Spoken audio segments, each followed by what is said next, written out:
So we're done now that you're gone. Sorry the pics of us, always the first like on my post. Now you unfollowed me. I'm all alone checking my phone. I don't like what I see.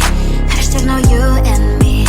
That sucks. No stories left for us. No more making a mess. Why shouldn't know these dumb videos with weird effects? This love is like a pill.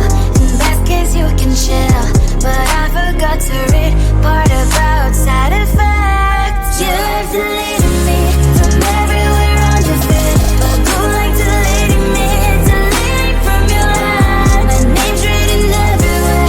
You turn her but you still get, and it will be way to live when you control inside.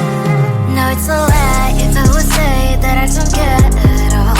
Closing that search, I cannot help typing your name, oh no.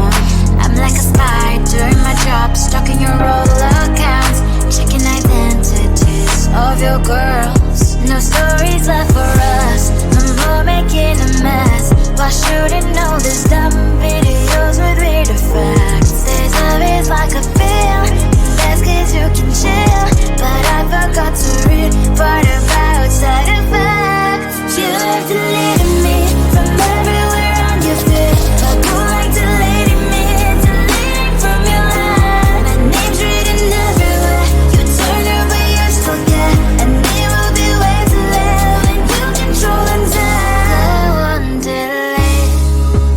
Maybe it's for good. I know that I should press the button too. You have deleted me from everywhere on your feed. Go like deleting me, deleting from your life. My name's written everywhere.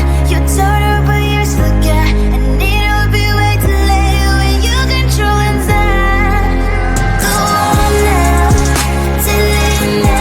Go like deleting me, deleting from your life. My name's written everywhere. You told her but you still get, and it will be way too late when you control inside. Maybe it's for good. I know that I should press the button too.